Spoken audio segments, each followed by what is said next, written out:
Hey guys, this is Pixel Player and today we'll be playing Perfect Match Book 1 Chapter 11. Now, last chapter was wild. Arrows wants us, but they can have us because we're fleeing the country, okay? So, let's see what comes after that. Chapter 11. Let's go, honey.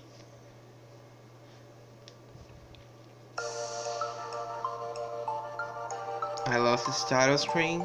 It makes much more sense now, I guess. Chapter 11, Lying Low.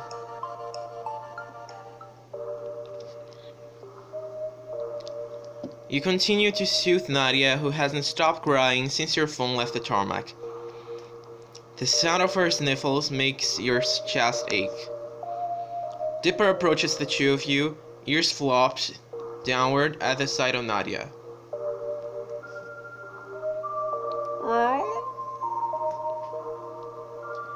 Nadia, let it out. I've got you. Or enough the waterworks. You're stronger than this. No, but she just lost the love of her life, so I'm so tired of feeling like this, Pixel. It was Steve. He was there, and Nadia's breath catches, and you stroke her hair gently. I know leaving him was the right thing to do for everyone, but it still sucks. Big time. You hold Nadia close, but patiently waiting until her sobs subside. After a moment, Nadia straightens in her seat, chin held high. She takes a deep breath. You're right. Besides, Alice is prime material for Holly Carlton's new country cat. He's cerulean eyes. He's cerulean eyes. Sound's got killer acoustics, and perhaps a mournful a cappella bridge. That's the spirit. I'm so glad I chose this career for her. Oh boy. Dipper hops into Nadia's lap, nuzzling her head under Nadia's hand. She pats her gently.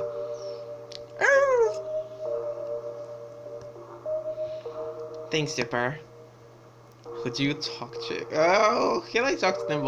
I'm gonna talk. Look, listen.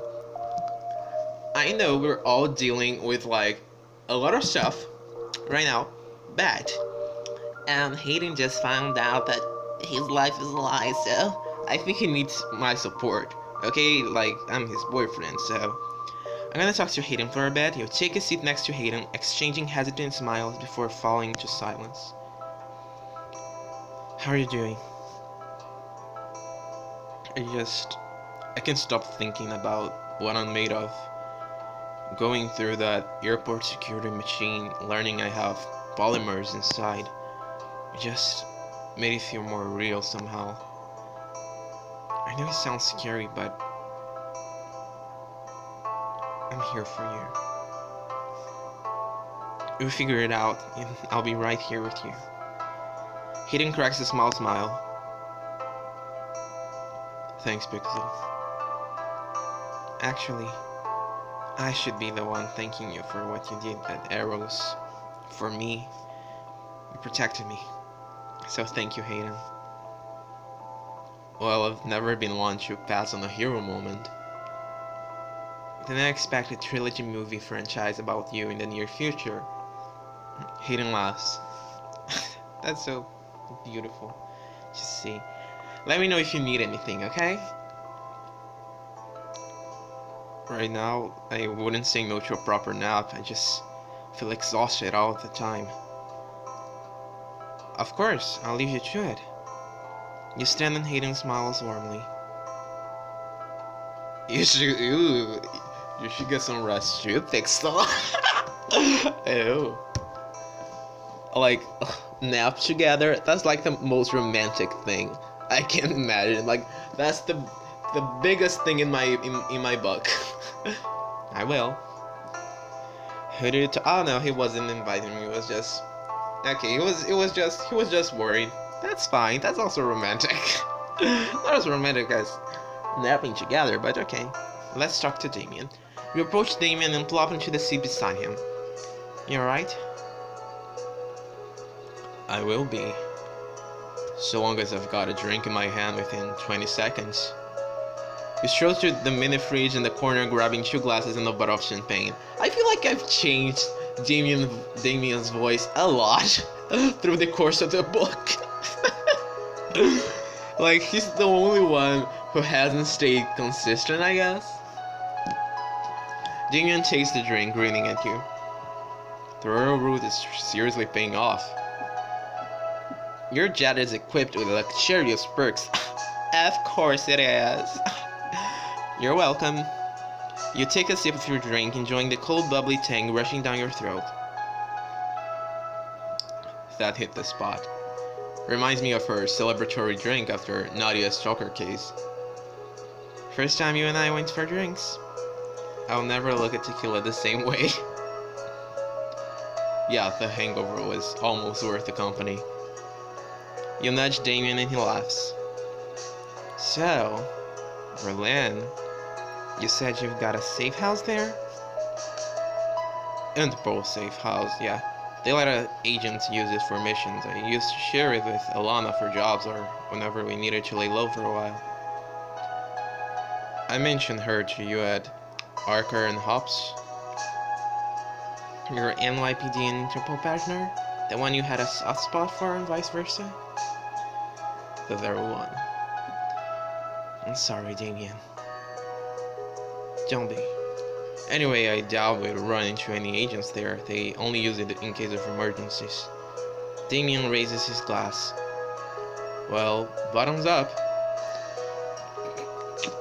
You clink your glass to Damien's. You enjoy your drinks before getting out to check the others. Time to go check on our pilot. You knock before entering the cockpit. Dude, that must be so,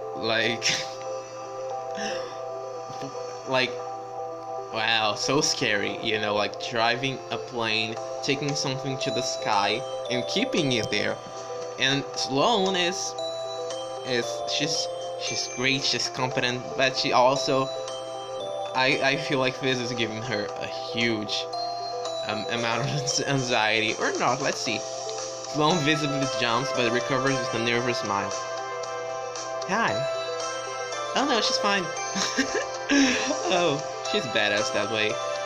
Hey, everything alright in here? Of course it's alright. Everything's cool. Great, fantastic. What's up with you? Sloane, your voice turned all squeaky. No, that's because I'm in my element. Keeping a 12,000-pound plane in the air is a piece of fruitcake. Really? Alright, I could use some company. Not because I'm scared, just in case I get, sleepy or bored. I see. There are some things I want to talk to you about actually in private if you have the time. I could also teach you how to pilot if you want to.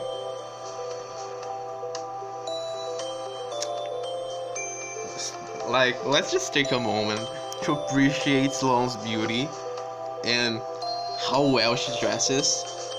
She's beautiful and stylish and cool and cute, and I love her. Learn how to fly with Sloane. Sounds like fun. I mean, sounds scary, but sounds like fun. You close the cockpit door behind you with a thud. Sloane grins from ear to ear. Never sat in a co-pilot chair before. You make yourself comfortable. You're both quiet for a moment, taking in the view. It is beautiful. Did you know that 1 in 5 people have a fear of flying, otherwise known as aviophobia? I also read somewhere that oxygen masks only last for 15 minutes, so if the cabin pressure doesn't stabilize after that, the passengers would probably pass out. Good to know. A woman was also caught in Stockholm's airport once for smuggling 75 live baby snakes in her bra. Sloane, you're really into this whole flying thing, huh? This is your way of coping, isn't it? You're a great pilot. I don't know about that. You are. We wouldn't have left that tarmac if it weren't for you. Still, we're breaking about 13 different international laws right now. And swearing in places that I aren't even supposed to sweat. Hey, at least we're in this together, right? I guess you're right. It's just, this is not what I had in mind when I quit my astronaut studies, or when I got hired by Eros for that matter. Oh. Why did you switch tracks? A few months into college, I realized I was more interested in the machines we used than the actual regimen. I spent countless nights in the library studying the aerotrain, picking apart in my brain the RHU, which housed astronauts prep for zero gravity. So I changed course, did more in-depth studies, quantum physics, electrical engineering, the works. I was contacted by Eros personally after my thesis on induction algorithm and machine learning was published. Wow. Just wow. Sloane clears her throat, her cheeks turning rosy. Anyway, it was my mom who always encouraged me to be whatever I wanted to be. You must have looked up to her. I did. I was homeschooled till I turned 12, so we were inseparable. She wasn't just a parent, you know. She was my teacher, my older sister, also my best friend. That's really sweet. She always told me being a full-time mom was harder than any job. I never really understood her until, well, Hayden must hate me now. He's barely said a word to me since we left Damien's office. No one in this plane has a natural reason to trust me. Hey, I trust you. I understand why you did what you did. You wouldn't be right leaving him with Eros. Really? Of course. Besides, I've done way worse things in my lifetime. Worse than stealing a gargantuan company's property worth more than anything we can afford combined and flying off to Germany? I say I'm at least a little bit complicit in those things by now. Sloane smiles hesitantly. I consider you my friend, Pixel. I want you to prove that you can trust me. Then tell me. How do you know you're not a robot? Is Sloane your real name? I trust her with that. How much of Hayden is based on your perfect match?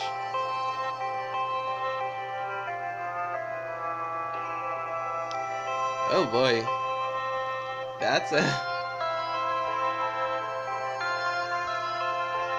I think we have the answer. I think we know. How do you know you're not a robot? I suppose I don't unless I get badly injured or chased, both of which I'm not looking forward to. But then, how do you know you're not a robot? You gape at her for a while. Kidding. Just when you think Sloane has started to feel better, the plane shudders and you feel yourself rocking your seat. Eek! Sloane grips the airplane's yoke until her knuckles widen. What's happening? The plane slowly stabilizes, but she remains paralyzed. Sloane, it's okay, just light turbulence. Oh god, I can do this. I can do this, Pixel. We should turn back while we still can. What was I thinking dragging all of you into this? Sloane, you should take a deep breath. And hold my hand. You offer your hand. Sloane grabs it in a vice-like grip. Alright, breathe in, breathe out. Sloane follows your lead. In, out. Sloane's rapid breath starts slow. Her grip loosens after a while, but she holds on a little longer. Oh, sorry. Sloane retracts her hand, blushing faintly. That's okay. There you go. You've got this, okay? Okay. Thank you, Pixel, for being here. Don't mention it. Sloane smiles brightly, her eyes locked on yours. Now I seem to remember promising a flying lesson. That you did. Alright, so we call the steering wheel a yoke. It controls the aileron, a part of the wings that turns the plane sideways. And the elevator, the plane's floppy tail, is used for ascent and descent. Those simulator runs are really paying off. Who'd have thought? Okay, so these 4 levers are called the throttle. If you push them all at the same time, the plane will zoom forward, which is what I'm letting you do. Sweet! Oh boy. Oh boy, oh boy, oh boy, just press the button and... Attention passengers, this is your pilot Sloane Washington speaking. And your co-pilot, Pixel Park. I love the alliteration there. You have 5 seconds to strap on your seatbelts before I take over. You hear everyone protest loudly beyond the door. Pixel's kidding, I think. Sit tight, Sloane. You push the throttles and the plane rockets into the night. After a long flight and a painful car ride to the outskirts of Berlin, you finally reach Damien's safe house. Oh, it's beautiful. It's a nice little cottage. I'm so tired and hungry and tired and hungry. Yeah. I'm all worried Cecile's going to pop up from one of those bushes. This is why I stick with small potted succulents. Damien rounds the cottage, pressing his fingers against the walls, grooves, in search for something. Ooh. Stops near the window, pulls a loose brick, and reaches his hand inside to reveal a silver key. Right where I left it. He unlocks the door and you step into the dark together. The light turns on after a few flickers, unveiling a rustic, medieval-style interior. Oh, that's so cute. Bienvenido a mi casa. Not current house, but you guys know what I mean. What? Dipper immediately takes off from the living room just for the premises. So cute. Not just shabby, D. Think Interpol's looking for some intern agents with no experience? I'll happily brush up my resume for this pleasant dwelling place. It looks like something I once saw on the cover of Better Home Living.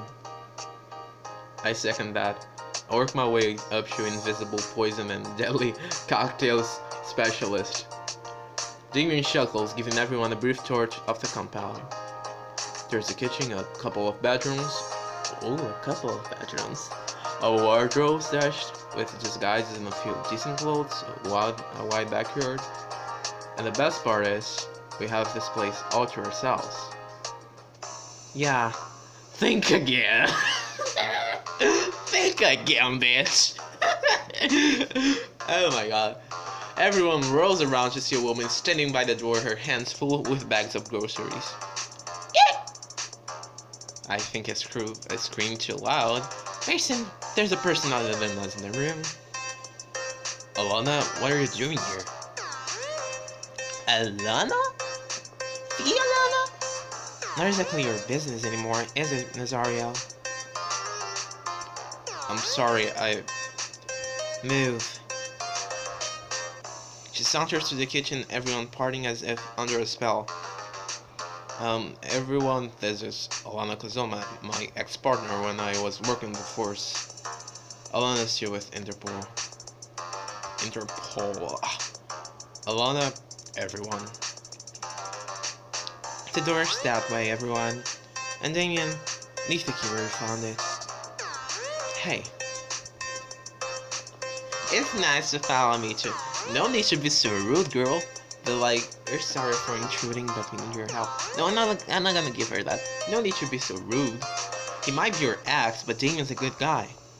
Elena looks at you as if she's seeing you for the first time. She is, I guess. Also, doesn't hurt to have some manners, stranger. You're the one interrupting my dinner time. Elena didn't know you'd be here, I swear. Otherwise... Damien takes a deep breath. I wouldn't be here if I had a choice. We just need somewhere to rest for a while. You on the run?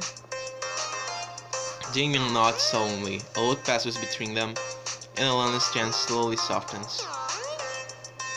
One night. Thank you. Great, now that we're all best buds, can we please have dinner? Nadia! Alana points at Sloane and Hayden in turn. Alright. Glass isn't a suspiciously attractive person. These potatoes aren't gonna wash themselves.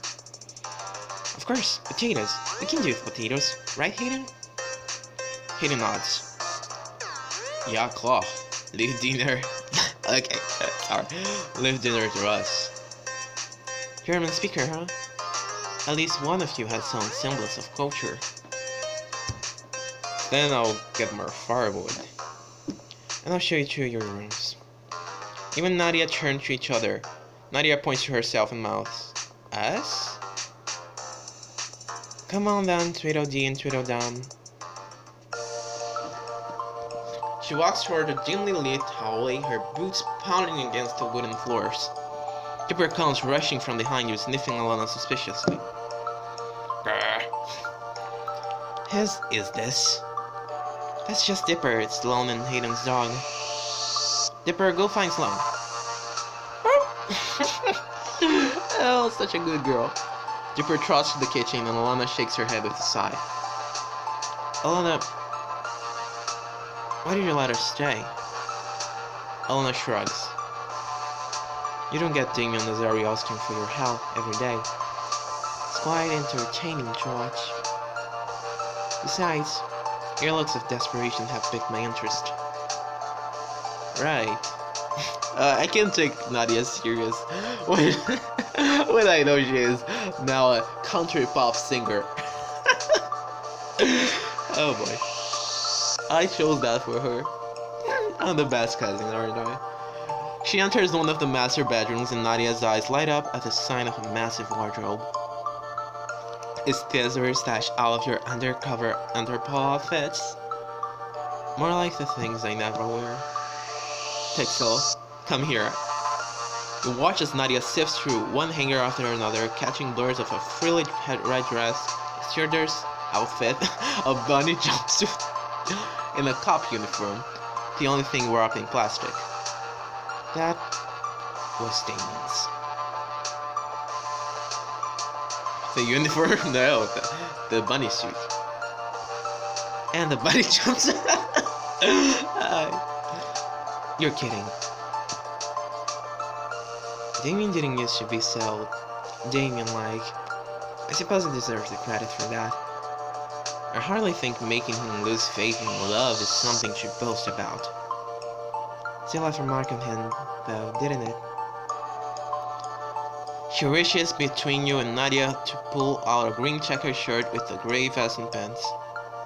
Damien meant to wear this one to go undercover and stop an art heist, but he got caught off guard, so he hasn't seen action yet. And we weren't exactly on the clock when we went to the gun hunt together, if you know what I mean. The disguises are part of an Interpol system of clothing exchange. I'd be careful with them if I were you. Alana scans you up and down with an appraising eye. But who knows? Maybe you could pull one of them off. We'll have to see though, won't we? Alana walks through the door and it closes with a thud behind her. Nadia turns to you, eyes bright. Well, at least she's got good taste. You should check out what the fancy Interpol disguises are. You can look sharp, have a blast. You don't need an excuse to glam up other than to make yourself feel good. Nadia's eyes glint mischievously. Not to mention, show Alana. Try it on. Alright, I guess narrowly escaping with our lives is cause for celebration. Oh boy, I look beautiful. Dapper and devilish with a dash of luck. Ooh, I like that. The clothes on this game are so beautiful. So great. You look incredible, Pixel. Thanks, Nadia. After an hour of preparation and sewing, an hour? Wait an hour to eat? Okay. Everyone arrives for dinner. Duxo, you look wonderful. I agree, very elegant. Well, long transgentified isn't a good look on anyone, since you can clean up after all. Is it gonna be like a new love interest? Because I might be interested, I don't know. Thanks. Now, shall we feast? I gotta practice my German accent. Alana sits at the head of the table, cutting slices of roast chicken with rosemary, while Nadia distributes the mashed potatoes. You're taking the full plate in front of you, mouth watering at the rich buttery smell. Let's dig in. That's metaphorical talk. We don't want any dents on this gorgeous mahogany table. Bon appetit! Over here, it's guten appetit. Yeah, taking a few German clients out of for New York pizza. So, is anyone going to tell me why you're on the run, or do I get 3 guesses? Everyone immediately digs into their food, averting their eyes from Alana's. She turns to you, a slow grin spreading on her face. Guess that they elected you as spokesperson, Pixel. It's a long story. And it's a long dinner. I should. I'll tell Alana everything. Nadia and I signed up for this matchmaking company called Errors Incorporated, but it turns out, once you finish telling everything, a look of realization dawns on Alana's face. Really? I've heard the rumors of advanced tech companies taking AI to the next level, but I wouldn't have guessed. And I meant that as a compliment, Hayden. Hayden purses his lips into a forced smile. Oh, no. How did you find out? Sloan explains the memory wipe protocol and taser accident. Hayden's fingers curl around the silverware, his knuckles widening. Sorry, Hayden. Sorry, hey. Like I said, we won't be here long. At this point, there's only so much we can do for Hayden. What's that supposed to mean? It means we'll help as much as we can, but there are too many unknown variables here. What if you fail to expose Arrows? What if you come face to face with them again? Like it or not, Arrows is only after Hayden and Sloan, and both of you are better equipped to deal with that. What's coming than the rest of us. You can be serious. After seeing their files, all of our heads are on Arrow's shopping block. Look, Arrow's made Hayden, and they're not exactly the moral standard of reliability. Things could be unpredictable. Are you saying you don't trust Hayden? I'm saying that I'm just trying to look out for all of us here. He's got a point. Well, your version of all of us isn't exactly inclusive. What if another shootout happens, and it's one of you who bites the bullet? Sloan opens her mouth to argue, but Hayden takes her hand, squeezing gently. Sloan, it's okay. Damien's right. Like you said, only 2 of us were meant to go on the run. Sorry that you got dragged into all this, Damien, but I appreciate everything you've done for Sloan and me. Damien nods curtly, and Hayden returns it, jaw tight. Regardless, you're a friend to me, Hayden. Anything you need on this trip, I'm your girl. Thank you, Nadia. I think taking the Arrows down is your priority. Is this time Rosemary? Is this time? Oh boy. Or I'm with Nadia, we just stand by you, Hayden. Is this time? Because this chicken is fantastic.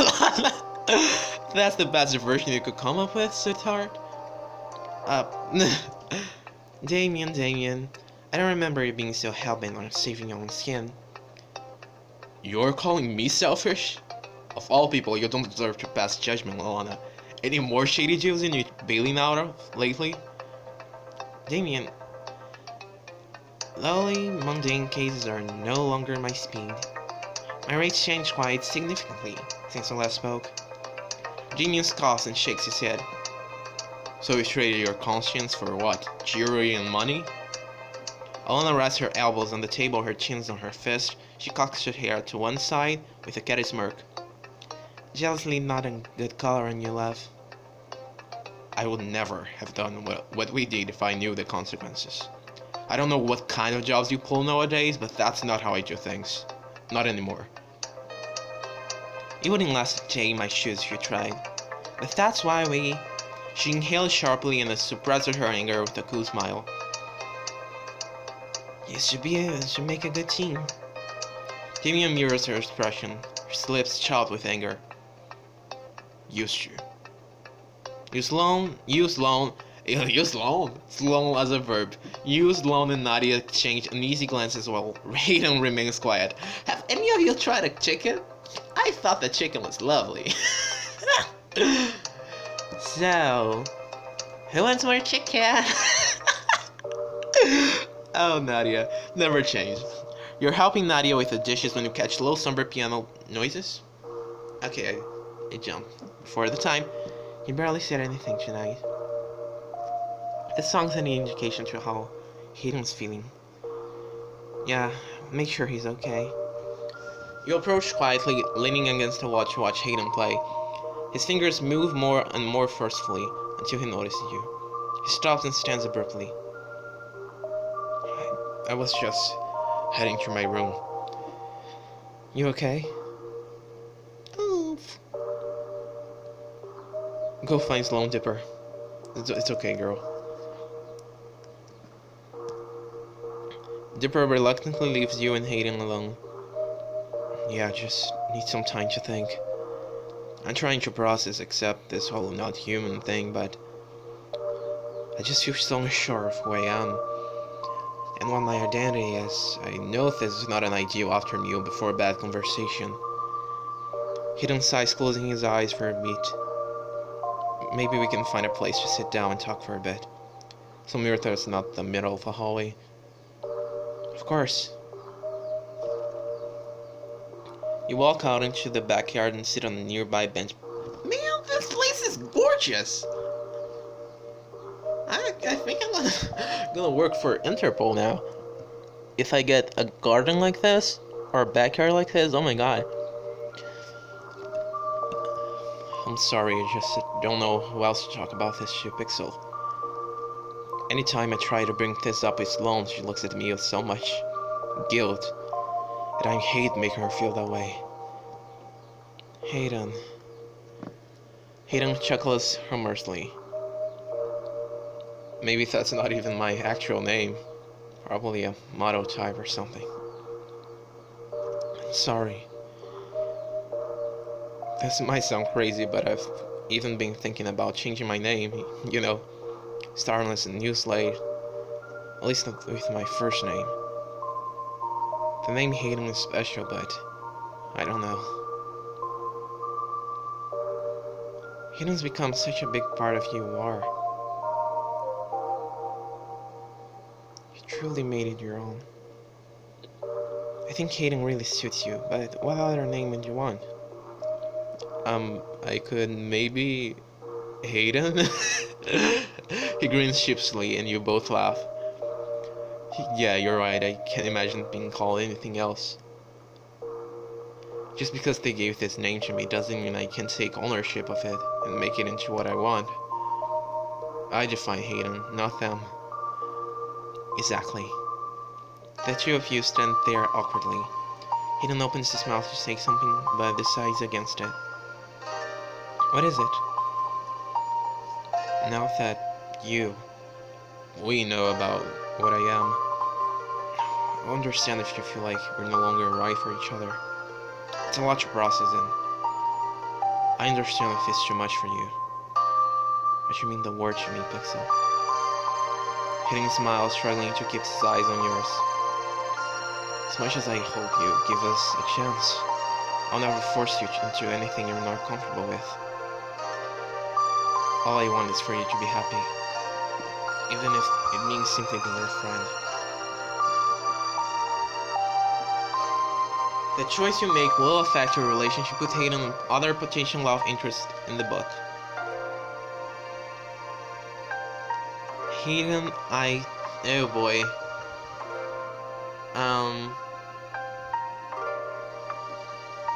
I want to be with you, and only you, or think we should keep our options open?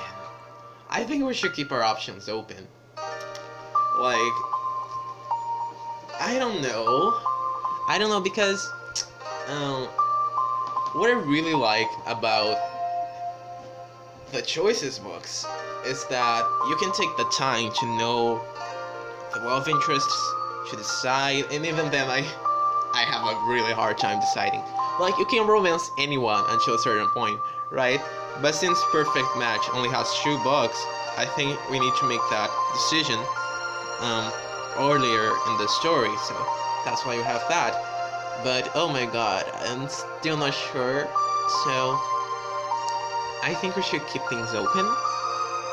Just for now, maybe we could um, be exclusive in the future, but I really want to explore other options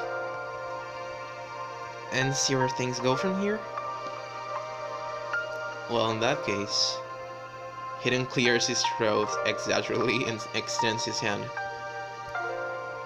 Hi, I'm Hayden Young. You shake his hand, smiling. Pixel Park. Nice to meet you, Hayden. Pixel, I'm all for you exploring your options, but he pulls you close and whispers playfully. I've won you over once, I'll do it again. Now that you may have some competition, you have to pull out all the stops. Oh, I'm planning to. Yeah, so we're good? Very. You turn to leave, but Hayden catches your hand.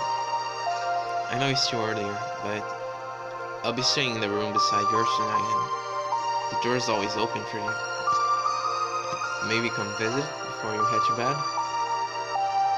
Aren't we watching TV and sitting on opposite sides of the bed? Hayden chuckles and takes one step forward. Your bodies drawn to each other. Sure, if that's what you want. And what do you want? Hayden's lips are only inches away from yours. He squeezes your hand. I think you know the answer to that. Oh my god. I'll see you later tonight then.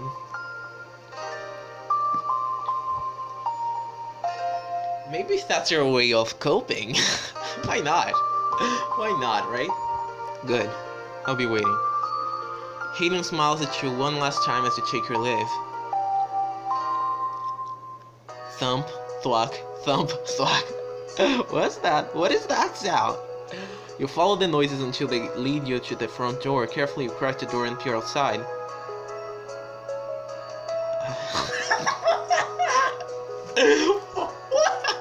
Why is Damien shirtless? Ay, bendito. Fuck. Damien stands half naked. Oh. In the moonlight, an axe in his hand, you can see every muscle in his arm and shoulders as he slams the axe down, splitting a log in half. Whoa. Oh, hey Pixel. Damn. What did that wood ever do to you? Were you mauled by a forest as a child? Yes, trees everywhere must fear my wrath. The laughter is half-hearted, Damien's joking banter fading quickly. Sorry, I'm afraid I won't be much fun right now. Hey, there's no need to apologize. Everyone seems to be having a rough night, that dinner was intense. It was definitely not how Damien aggressively chops another log in half. Expected this to go. Do you want to talk about it, or not talk about it? Bad jokes and companionship are all I got, but they're yours if you want them. That's sweet, but I just stick to chopping wood. You don't need me burdening you with my problems. Watching Daniel and Azario doing manual labor, such a heavy burden for me to bear. How will I stand it? Enough that. there are things you don't know. When you're around Pixelite, there are things I've been meaning to. He runs a hand through his hair, restlessly rocking the axe against the chopping block a moment before taking it up again with a frustrating growl. Forget it. He reaches for another log and slams it down. You don't need to worry about me, Pixel. I'll be... black. Fine. Help him express his feelings. I'm not going anywhere, so let me worry about you. Damien's chest heaves with his labored breaths. He opens his mouth to argue with you, but he sighs instead. Yeah, okay. He lines up another log on the chopping block and splits it clean in two with one strategic hit. You seem to have a lot on your mind. Damien tosses the axe in the air to flip it around, catching it closer to the blade with a smirk and holding the handle end out to you. Why don't you try it out for yourself? You're thinking axes are a lot heavier than they look? You give the axe a few experimental swings. It swings. Careful with that. What? I thought the point was to get mad and swing itself. There's more to it than that. Come over here. I'll show you how to do this without killing us both. You gather around the stump Damien's using as a chopping block, and he places a fresh piece of wood on it. Face the log with your feet apart for balance and hold the axe out in front of you. He gently places his hand on your hips to maneuver you into position. The next thing you want to do is actually look at the wood you're about to split.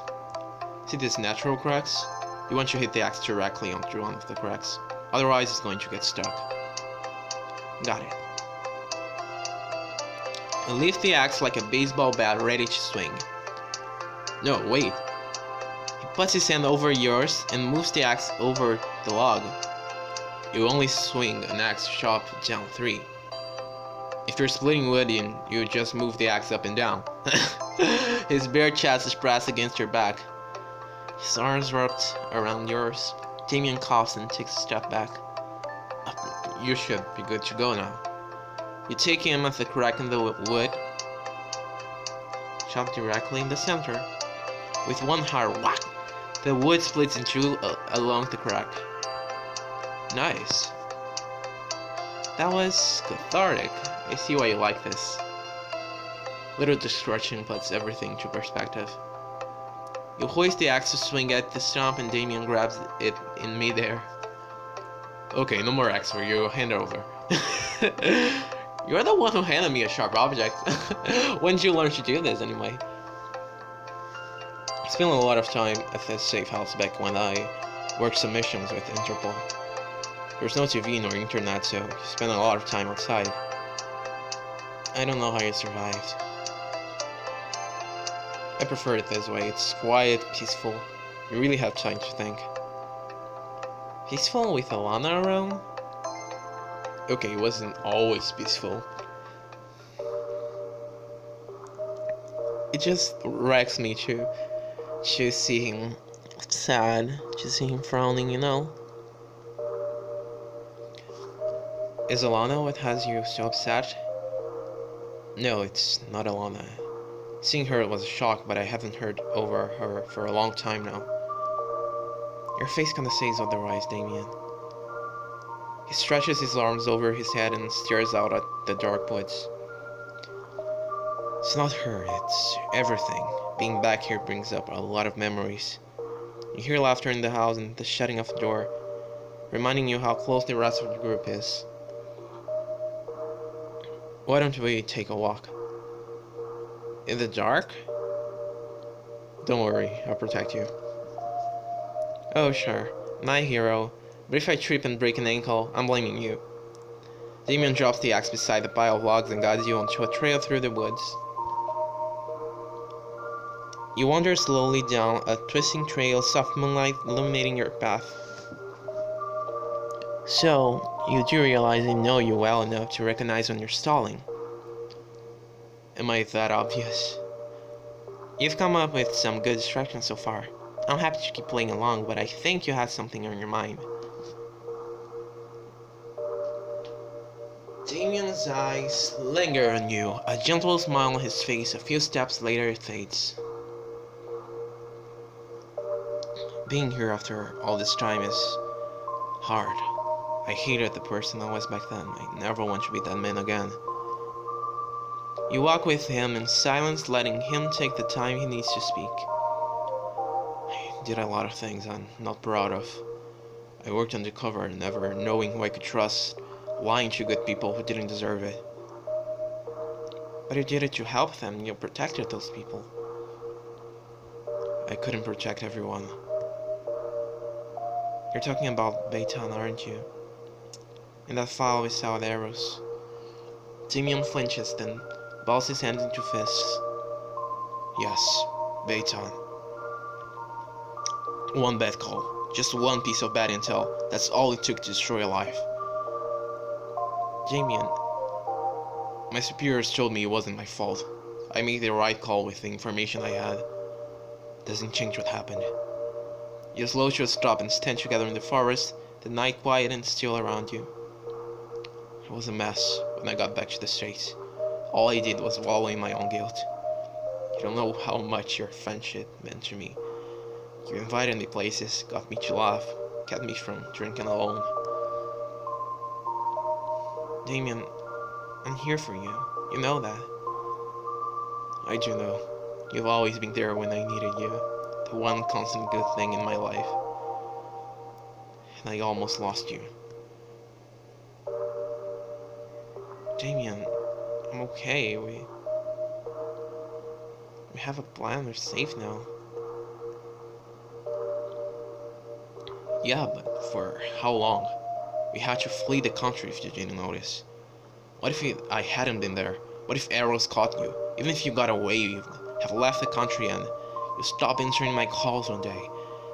I never know where you went or how much danger you were in. It's all I've been able to think about.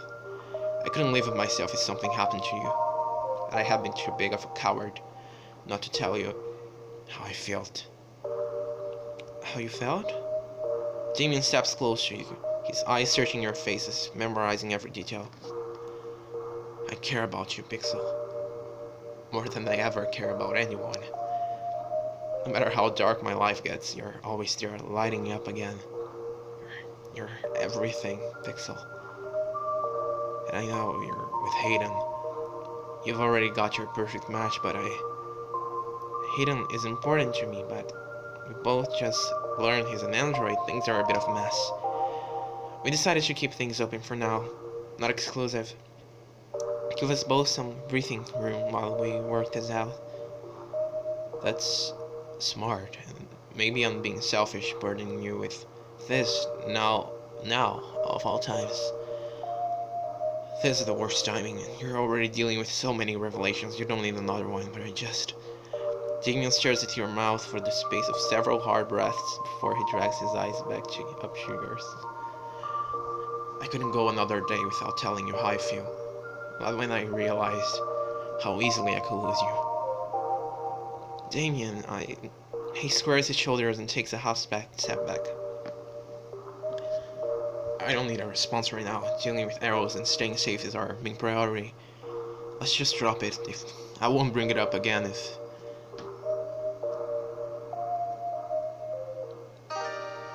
You close the distance he tried to put between you. Slide your arms around his neck and kiss him. I've been waiting a long time to do that. I'm not gonna lie. So cute and he's shocked.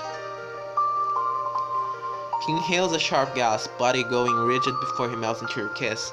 A soft sound in the back of his throat as his arms wrap around you, pulling you gently against him. Oh. His lips tremble slightly as the kiss fades so close. For a moment, his eyes remain shut as he rests his forehead on yours before speaking in a husky tone of voice you've never heard from him before. You didn't have to do that. Damien... I couldn't resist. You're not the only one who's had feelings. I've wanted you for a long time. Just wasn't sure if you felt the same. Or a couple of videos that aren't maybe. Damien runs his thumb along your jaw and teases the corner of your lips. Just kiss me again, damn it. Your lips meet again, harder this time. You savor the feeling of his arms around you while his fingertips trail softly along your back. Eventually, you pull away and reluctantly put a space between you. You're right, though. We don't have to figure out everything out at once. Yeah, if this is going to happen, I want you to do it right. So we're taking it slow then. I waited 4 years to kiss you, Pixel. I think I've more than proved my patience. Good answer. You re-entered the safe house and tiptoe over to Hayden's room, remembering your promise to return. I wonder how Hayden's doing. Oh my, this night is... ooh. It's going to be full of surprises. You open the door quietly to find Hayden staring out the window on the first side of the room. Sneak up on him. You make your way to Hayden, circling your arms around his waist from behind. Hey you. Hayden envelops his hands above yours. Hey. He turns and kisses you gently, a quiet sigh escapes your lips. Hayden tilts your chin to kiss you deeper, only pulling away to study your face. I'm glad you're here. You land on the bed, lips devouring each other relentlessly. Hayden grabs your shoulder, straddling your lap. Oh wait a minute, I need to reflect on this moment. You land on the bed, lips devouring each other relentlessly. Hayden grabs your shoulder, straddling your lap. His knees sink to the mattress beside you. Keep going. Are you sure? You answer with a demanding kiss, fingers sliding into his hair. Oh my. Hayden takes his time undoing each layer of your clothing, covering every inch of your exposed skin with kisses. Your turn. You let your hand trail down lower before pulling Hayden's hips against yours. Ew. Oh my. Getting impatient, are we? Don't make me beg. I do.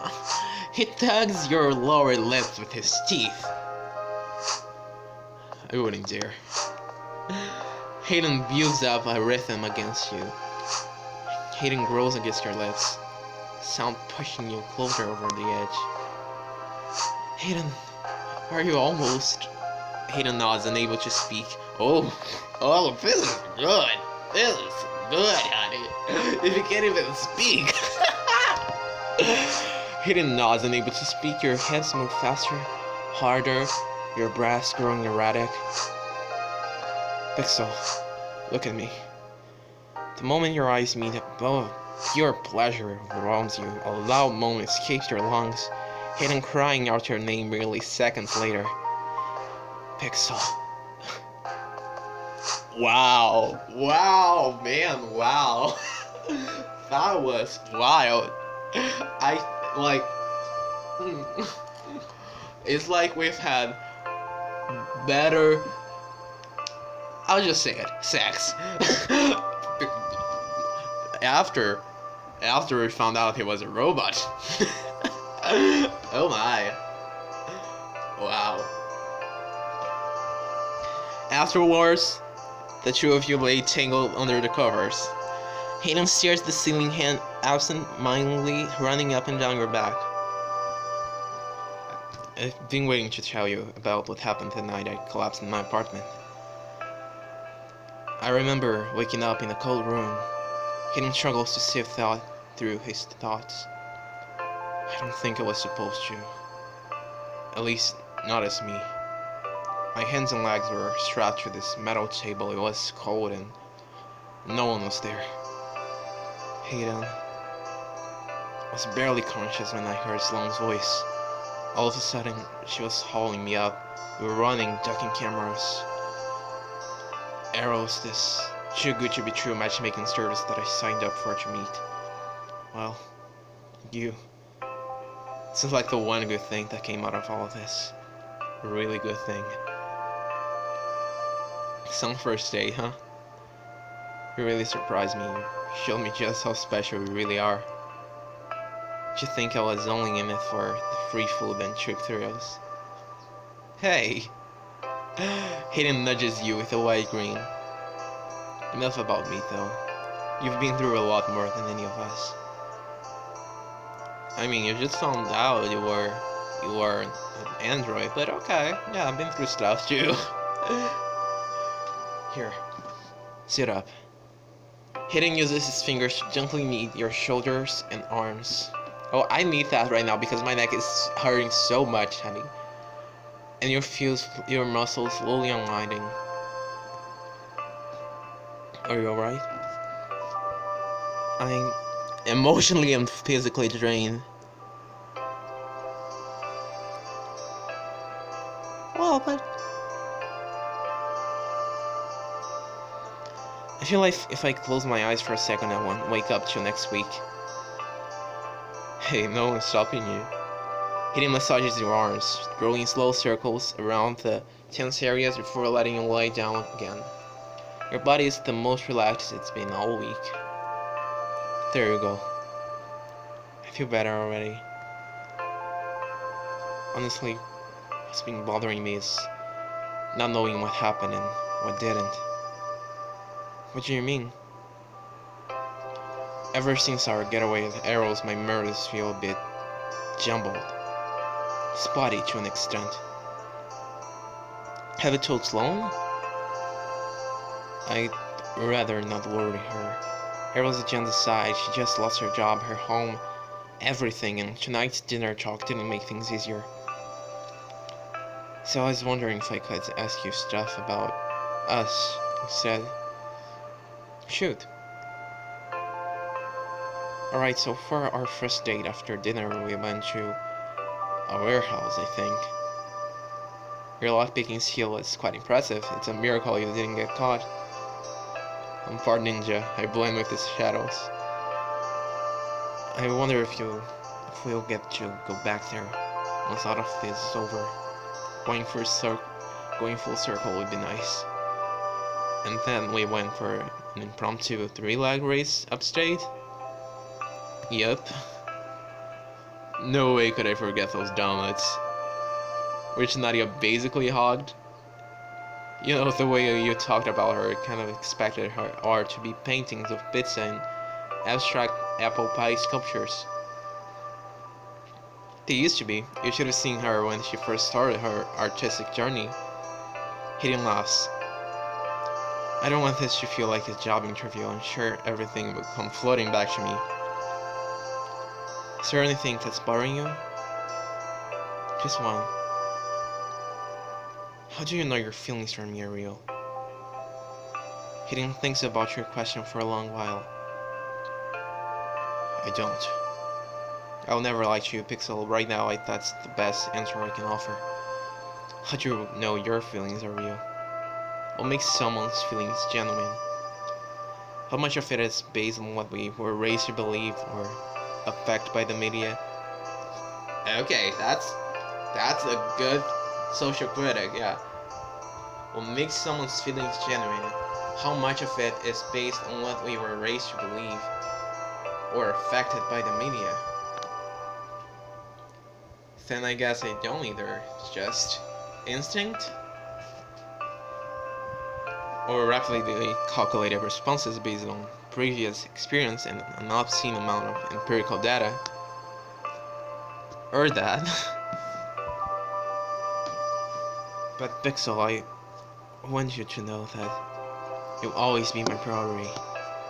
I'm going to be right by your side through all this. Arrows may wire everything up here. Hayden touches his temple, but not. Hayden accidentally points at his chest. Your mechanical heart? Yeah. Good point. Well, it's real to me. It's real to me, Hayden. Hayden beams and holds you close. When you both finally grow weary from the hushed slaughter and conversations, sunlight creeps in through the windows. In the morning, you and Hayden go to join the others for breakfast. When he suddenly collapses on the floor, involuntarily taking you down with him. Oh my god. You take Hayden's face in your hands, shaking him desperately. He doesn't respond.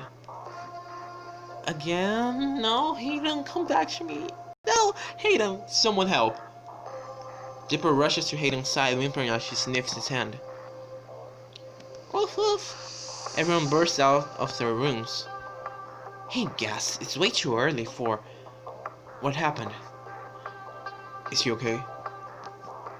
I don't know, he was fine 1 second and then... Sloane kneels beside you and presses Hayden's shoulder. She scans the exposed control panel and frowns. The power core's right from the attack. This is a cold red issue by Arrow standards, since there's a chance that he won't. Sloane takes a deep breath, unable to finish the sentence. Nadia squeezes her shoulder. If we replace the power core, you'll be okay though, right? Right, we're not losing another person to Arrows. I also downloaded Arrow's list of clienteles and parts of your agenda into him, which means your entire plan is at stake. Sloane nods and an uneasy silence blankets the group. You glance at Hayden squeezing his hand. I heard Nichols is in town for the weekend. Absolutely not. Who's Nichols? An arms dealer who works on the black market and could have what we're looking for, but that guy's dangerous, not to mention a little bit. Crazy? I agree. We can handle Crazy. Crazy is fine. We're not letting him go down like this. When can you see him? Well, Nick is frequents one of the most popular clubs in Berlin, so you get to see him tonight. But you can't really go as you. No offense. Is that code word for a new secret identity? And some Black Ops 101 with Mr. Nazario himself. Okay, time for my commentary. Ooh. I don't have much to say about this chapter. It was pretty good. It was also pretty wild, but in a different way than than the last one. We got to meet Alana finally. She seems fine.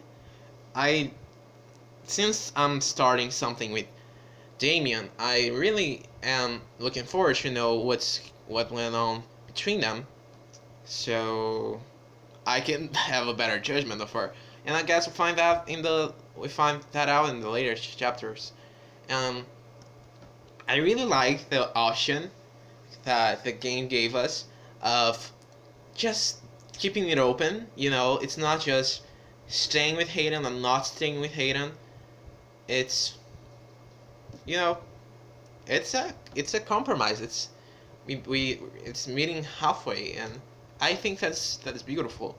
Not only it's a good representation of open relationships, but also like it's a good representation of me, because I would be really bummed if I couldn't explore the other paths, the other love interests, you know. And Hayden is like perfect. Hayden is incredible, and I like him very much. So I wouldn't want to leave him behind either. So I'm glad we could come to this compromise. And the scene with him was flawless. Like, I think between all of us, Damien and Hayden are the best written characters, because you really get a lot of depth. They really get a lot of moments that gives us really an inside vision of them, you know. So I like that a lot, and um, I really look forward to having a potential scene with Hayden and with Damien because they're always incredible. Sloane is also very greatly developed. She's so good. I'm glad we had scenes with all three of them in this episode, so we could dig a little deeper and get to know them, get to understand them a little better, and I finally, uh, you don't know how much I've been waiting for this. I finally get to kiss Damien, and it was all I ever wanted it to be. It was so nice. It was so well written. It was all of that all of that scene felt very Damien. You know, the writers really have a good grasp on this character because all of that scene is pure Damien. Like you can really imagine if he was real, him saying that. It's pretty on character and it's pretty cute. It's pretty beautiful. It's awesome. I love that scene. I loved the confused way he confessed his feelings, and that really resonates with me. And it was great, and the kiss was wow. And the scene with Hayden, oh my god. I'm really liking the conflict that this review brought to the story and to his character because now Hayden was always pretty much perfect, and that isn't really a bad thing, but character wise, if he doesn't have any issues, any how do you say it, any flaws, to put it like that, any conflict, he could become like boring character. But then they brought in all of this massive conflict to him, and like they're dealing with it flawlessly. It's beautiful. And you, if that were the case, if this was a real situation, like I think that this is how a real Hayden would react and would deal with things. And I'm glad he's coping, but I'm also glad to see like the steps towards it he's taking. You know, the steps he's taking towards it. How he's dealing with it, how he is not dealing with it sometimes. It's really nice, and it's good to see his character development. And same for Damien. I mean, we've come a long way, right? Damien was all closed off, and then and he wouldn't entertain the idea of like being friendly with anyone. But then we correct him, I guess. And then here he is, being all honest about his feelings and so close to me. So that's fun. And Hayden, oh Hayden. I'm looking forward to getting a scene with Sloane, but like I've my relationship with Sloane now is so friendly, so um I guess kind of fraternal that I don't know if I can see her as a potential love interest anymore. I just see her as Sloane, my BFF. It's weird, but I'm not discarding the possibility. Let's see where it takes us. So that's all for today.